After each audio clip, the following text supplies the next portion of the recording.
Good morning, everyone. Today it's my pleasure to introduce Mr. Mike Schroepfer, current VP of Engineering at Facebook. Before Facebook, he began his career working at various startups, including a digital effects software startup, where software that Mike built was used in several major motion pictures. Mike holds a bachelor's degree and a master's degree in computer science from Stanford University and has filed 2 U.S. patents. Welcome, Mike. Thanks. Thanks. Can you all hear me in the back there? Can everyone hear me in the back? Yes. Great. Thanks for coming out this morning and spending an hour or 45 minutes with me. Great to see you all here. Before I get started, how many of you who are students in the audience have already considering a career in science or engineering? Awesome. Okay. My goal of this talk is to get a couple more of those hands raised by the end of this talk. So I'm going to ask the same question again, and I hope a couple of you who haven't thought about a career in science and engineering to think about it afterwards. And the way I'm going to talk about that is I want to tell you a little bit about my story, my life, and my career, and what it means to be an engineer and to do that in industry and in the real world. And the reason why I want to tell you my story is I think I have the best job in the world. And I've thought that for the last 15 years, for almost every year I've worked. And I think that's because of what engineering is. And so the theme of my talk here is finding your passion, is finding the thing, for all of you who are students here, that gets you so excited that when you wake up in the morning, you can't wait to get started on whatever you're doing. Playing music, doing experiments and research, building things as an engineer. Whatever it is that gets you so excited and passionate that that's the thing you want to do, that's what you should seek out in your academics and your career. So before I get started, how many of you over the age of 13 use Facebook? Okay, I see a couple people without hands in the audience. We'll let you stay at the talk for now. But for those of you who've used Facebook or have heard about Facebook, I think you probably understand pretty kind of personally and viscerally what Facebook is. And Facebook is actually pretty simple. It's a set of technologies that's there to help you communicate and understand your friends and family, to get to know them better, to share and understand the people around you that you love. And that can be the most mundane for what I had for breakfast, or it can be deeply profound, like finding a birth mother or reconnecting with a sibling who's away at college, or any one of deep experiences you have on Facebook. And so I hope for everyone here who's used Facebook, you've had one of those, what I like to call the Facebook moment, where you find something out about someone or deepen a connection with someone in a way that really improves and changes your life. And I know I've had a number of those. And what's amazing about Facebook is I'm one person on Facebook, but all of you who are on Facebook are part of this huge, amazingly large network of people online. So there are 500 million or more people who use Facebook every single month.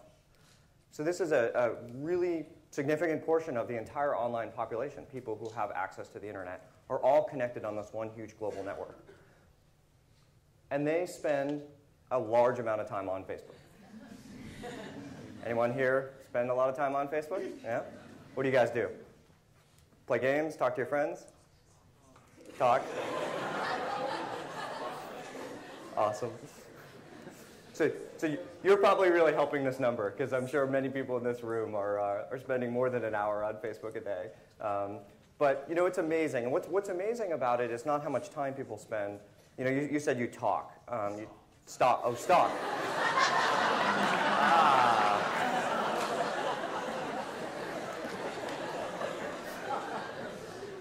Anyone else do something on Facebook? Anyone else? Anyone else? Yes.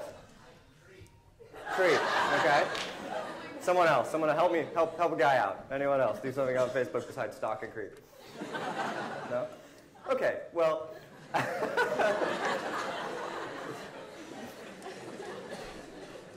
All your parents are really glad they asked me to come talk today, then. A real role model. Here's how you build a stalking creeping service.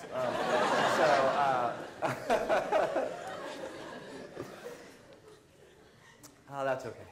Okay. So, so for those of you who use Facebook for different things, you know, what's neat about it is so many things in the early part of the internet were really just passive activities, or even TV. It's a passive activity. I sit there, I watch it, I read what's on the news, I consume, I read, but I don't participate. And I think what's amazing about Facebook and other new internet technologies like them is they're two-way conversations. So you're chatting with people, you're sharing photos, you're commenting on what they do. So people are producing 30 billion or more, tens of billions of pieces of content every single month on Facebook. So they're just generating immense amounts of communication and collaboration. And as a technology platform, Facebook isn't just a website. It's something that has now reached throughout the entire internet. So there are a few million websites out there that are integrated with Facebook so that you can have that same sharing experience. If you're on another site and reading a really interesting article about a science discovery, you can really easily share that back with your friends. Or you can figure out when you're looking for a good pizza place or a restaurant to go to, what your friends may have seen and what they may have liked. So it's not just a website, but it's a platform that touches a significant portion of the entire internet. And the company, and this is what's amazing, and this is why I think you should, if you haven't thought about doing a career in science or engineering, this is why I think you should do it. So if you rewind about 7 years ago, someone who's not much older than many of you in the room today created this thing called the Facebook. And it was in his dorm room in Harvard. And it was just an idea he had, and he coded it up on a computer under his desk over a few nights. And between that time, about 7 years ago and now, from just the idea in his head and just his desire to do something new in him and his friends, he's created a service that, as I said now, 500 million people use. It's a phenomenon that employs thousands of people worldwide when you include Facebook, the company, and all of the other companies that built up around it that build Facebook applications and other platform apps. So it's created thousands of jobs and lots of new innovation on the internet, all started with the idea in one person's head. And that is why I think engineering and science is so awesome. It's because really what they are is they're the ability to change the world, to create things in the world only limited by your own imagination. You think of something, you'd like to see something happen in the world, you'd like to see something change, you get the ability to create it because you have the ability to do so as an engineer or as a scientist. So let me tell you one story of this at Facebook and how some engineers did some really creative things to change the face of Facebook, and then I want to tell you a few stories of my own career, and then we'll take questions. So as I said, Facebook has grown tremendously, and around 2008, we realized that Facebook was going to continue to grow. And we had a pretty good idea that we'd get a lot more users, didn't know exactly how many, but knew it would be many times. And as you can see, from 2008 to now, it's about 10 times the number of people using Facebook. And when you build a service like Facebook, you have to get servers and data centers. You rack these machines up in these buildings, and you have to use power in order to support all of these different users. And we knew that buying 10 times the number of servers and 10 times the amount of warehouse space, 10 times the amount of power, was going to be really expensive, and we may not actually be able to do it in time. And so we decided to do an experiment. How many of you have done an experiment? No? Did some of your experiments fail? Yeah. Did you learn something from that failure? No? Yes? Good. So what science really is about, it's about discovering new things, and it's about experimentation.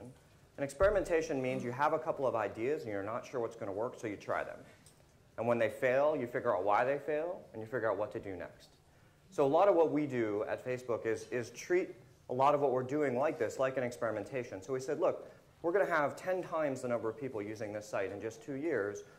How can we fundamentally change our software to be so much more efficient that we don't have to buy 10 times the number of servers? And the honest answer is, at the time, we didn't know how we were going to do it. We had some ideas, and a lot of smart people at the company had some ideas, and these are 3 of them. These are 3 engineers, they're software engineers, Ben, Steven, and Haiping. And they each had a different idea on how to make Facebook faster. So instead of just saying, well, let's pick one right now, we said, let's run a bunch of experiments. And let's have all 3 of you explore your idea and try and figure out which one is the best to make sure we can scale Facebook. And so all 3 of them did it. Ben's idea was a really pretty basic, simple idea, and so we were pretty sure it was going to work, but we had a limited amount of how much performance it was going to give us. Steve had another idea, and that idea was to use an existing piece of software to translate our PHP code base into Java. PHP is the programming language we use, and Java is an alternative programming language. And this was a little bit more creative, or a little bit more aggressive idea, and so it was a little riskier in terms of whether the experiment would work or not, but the payoff was bigger. And then I think the craziest, the boldest idea came from Haiping. And he said he wanted to take this PHP source language and translate it into C++ and then compile that into a brand new runtime. And this was something that was a whole lot of work and fraught with peril, but it had the highest payoff. So we took all three of these experiments and we ran them in parallel, and we had these people work through it. And as it turned out, as we got further into them, all three were working. So all three looked really promising. So we didn't need three of these. We only needed one way to run the code on the site. So Ben decided to step out. And then Steve decided to step out, and we bet on Haiping, who built a program we call now HipHop or HPHP. And the result of that program is, over the time we've deployed it, it's around 4 to 5 times faster than the previous software that was there before. To give you a sense, what he was replacing was a piece of software that had been around for about 10 years. There's an open source product called the Zend engine, which is how most websites that are programmed in PHP. PHP is the most popular programming language on the web, so it's one of the most common languages used to run websites. There's this technology that had been built and worked on for about 10 years, and that's what we were running Facebook on. And what Haiping said is, even though people have been working on this thing for 10 years and think they've done a lot of things to make it fast, I think I can build something new that does the same thing but quite a bit faster. And that was his idea, and that was the experiment. As a result, now it's running Facebook, and it's running about 4 times faster. And what's even cooler is we've shared this code through open source. We've shared the ideas and the actual implementation of this with the rest of the world. As an example, Wikipedia. Have any of you used Wikipedia? Yeah. So Wikipedia is in the process of converting their servers over to this, and they're seeing similar gains. So not only do we have to buy less servers and use less power and build less data centers, anyone who's using a PHP website, thanks to the work of just a few people, can run their websites a lot cheaper, faster, and with less power. So to me, that's the essence of what it is like to be an engineer. I can tell you confidently that this project would have not happened without one person, and that was Haiping. It was his idea. A lot of us who thought we were really smart weren't sure it was going to work and kind of tried to dissuade him from doing it. But he had the passion, the bug in his mind, that he could do it better than anyone had before him. And because he had the ability to not just talk about that passion, but to actually do it, he could write code, and he came back to us 6 months later and said, see, look, this is what I'm talking about. I have a version working. Check it out.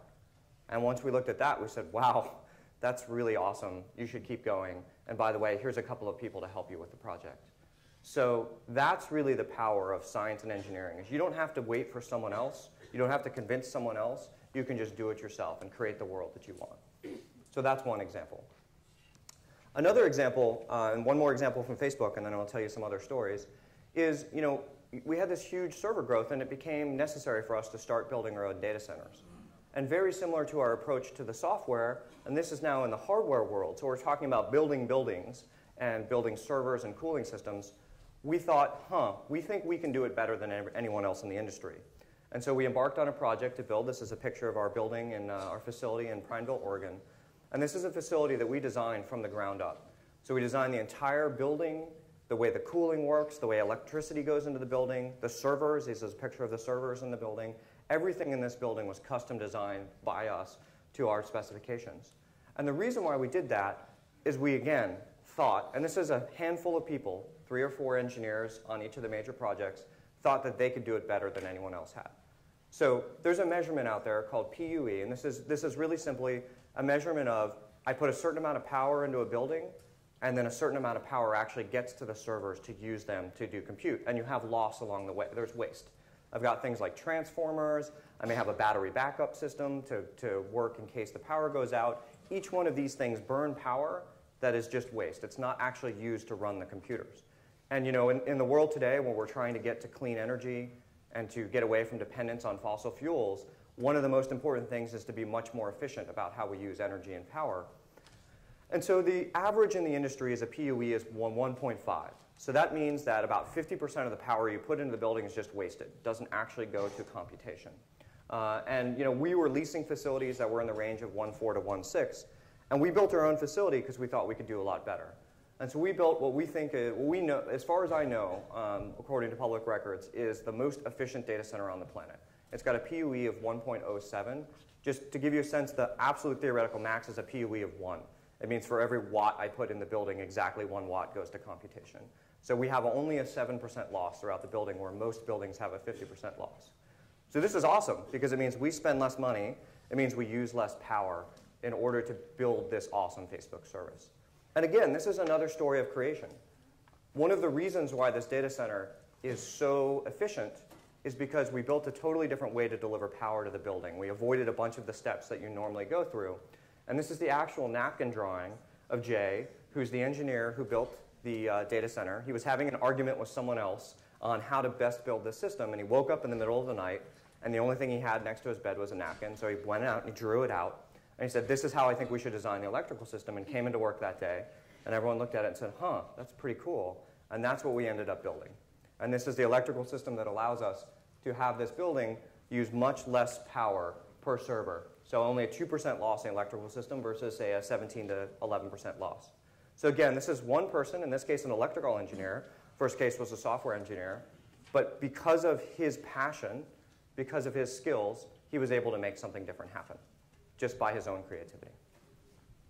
And the last part of this is, it's not just electrical or software engineers. We also have thermal and mechanical engineers.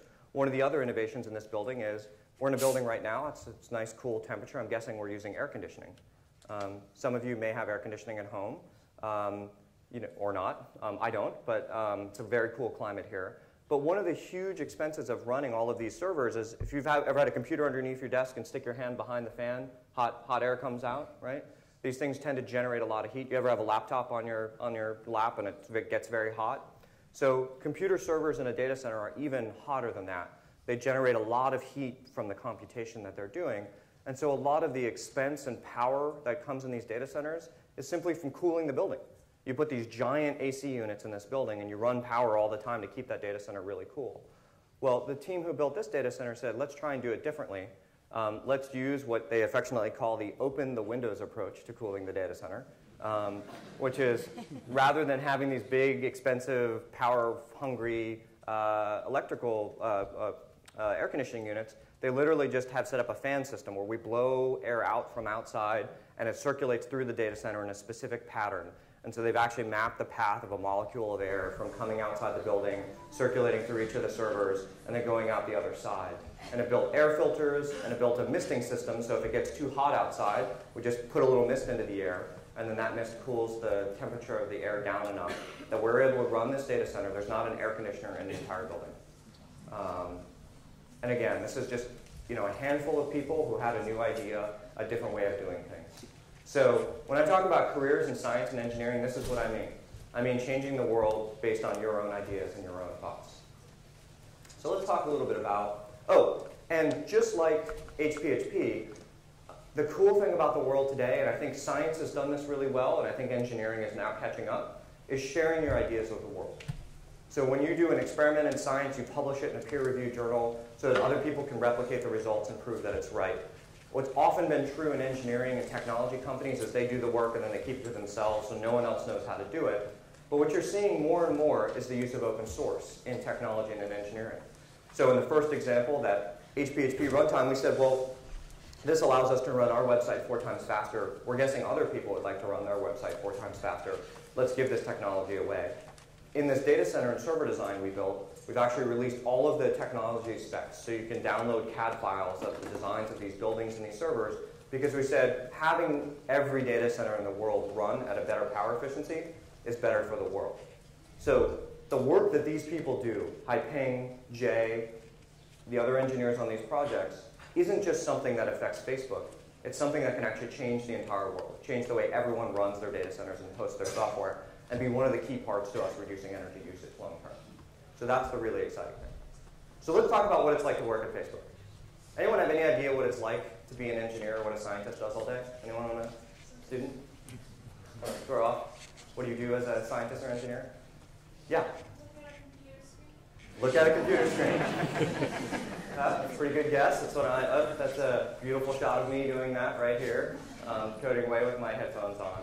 So engineering is a lot of, especially if you're doing software engineering, but even if you're doing electrical and mechanical, you do spend a lot of time looking at a computer screen. So this is a couple of shots around our office at Facebook of people working. Yes, we've got a panda there and a couple of other things. We try and make it a little fun, so it's not so dreary. But this is a couple of folks on our design team all cranking away on their computers. So that's a lot of your day, is working and creating, whether it's writing code or looking at documentation or specifications. We drink a lot of coffee. Most of you are a little young to drink coffee, but one of the things we do is we drink a lot of coffee in the office. And we have meetings. We sit and discuss. This is Mark Zuckerberg and a set of the engineers getting ready to launch off one of our hackathons, which we'll talk about later. And the other thing we do is we get together and review designs of products. So the other fun thing is, I think it's a misnomer, so yes, you do spend a lot of time in front of a computer, but engineering these days is not a solitary activity. It's not something that you just do on your own. Because all of these examples I gave you, building buildings, running the software behind Facebook, requires more than one person can do. So you have to work in teams. And usually you can work in really small teams. This is an example of a team at Facebook yesterday, actually reviewing one of our product designs. And we'll look on the monitor and review what's going on and get feedback and see what ideas the group has and how to make this better. So a lot of engineering these days isn't just sitting in a computer screen. It's learning how to work with other people and make your designs better. We occasionally have visitors, so Obama came to visit us this week. That's pretty rare, but it was pretty fun. And he came to us. I think this is another good story. He only visited Facebook when he came out here. The only company he visited. And I think one of the reasons he visited is because, again, this idea that a 20-year-old had in college 7 years ago has become such a global phenomenon, such a media sensation, that this is the thing the President of the United States wanted to come talk to and have it broadcast. And so that's your opportunity in the future. We do eat. We have lunch. Everyone likes to eat. So great cafe where people can eat lunch every day.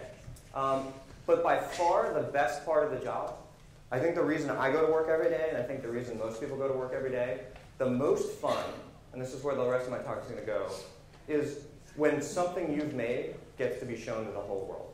So this is a group of us getting ready to launch one of our features. We all pack into a conference room, and people with lots of different disciplines, so the people who wrote the software, the people who know that the software is running on the servers, people who do documentation, all get ready and we pack in and we're looking at a set of monitors and we're getting ready to launch a new feature. And it's hard to describe the amazingness of this, the amazing feeling of you sat down, you had an idea, you worked at a computer screen, you worked with the team, and then you launch this thing and you launch it and 500 million people are going to use it. And that's by far the best part of the day in the office. This is us getting ready to launch something at our F8 developer conference and us sitting in the audience during that conference to listen to some guest speakers speak. And then we celebrate. This is Haiping, who created HPHP.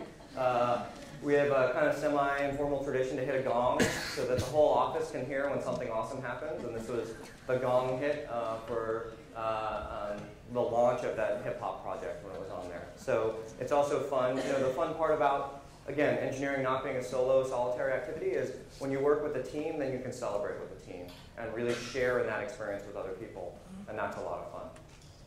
We sometimes give talks. We sometimes have some fun. This is a once-a-year tradition where we all get together and do what we call game day, which is a kind of a track and field event where the whole company gets to get together and do some fun things. I sometimes do some recruiting. So one of my jobs is to give talks like this. Most of you are a little young, but when you get older and go to college, we want you to work at Facebook and build the next great thing. And we do some fun things too. This is us opening our office in Seattle and me talking to some teams in Dublin. Because that's the other part of the job of being an engineer, is again talking to people and making sure you know how to build the products you want and getting them to go. And then the last thing, and probably the next most fun thing to launching products at Facebook, is our hackathons. And what a hackathon really is, have any of you stayed up late one night to get an assignment done or a project done? Anyone? Raise your hand. Parents can raise their hand too. You guys stayed up late once, right? Your project, yeah. So hackathon really is the opportunity for a group of people to get together and try something new. So we all do something during the day, maybe we have a project we're working on, but maybe a lot of you, it's like you have your studies during the day and you're working on stuff you have to get done for school, but maybe you had an idea in the back of your head, something totally unrelated to what you're doing during the day. It's like, hey, I have an idea on how to build a chat service for Facebook or make the website faster or do any one of these things, but I don't have time to do it during the day. So the hackathon is really this time to harness people's creativity Everyone gets together at the evening after the end of the day, and we congregate in one of the places in the office, and everyone gets to share their ideas and say, hey, I think tonight I'm going to work on a new way to share photos or a new way to make the site faster. Does anyone want to work on this with me?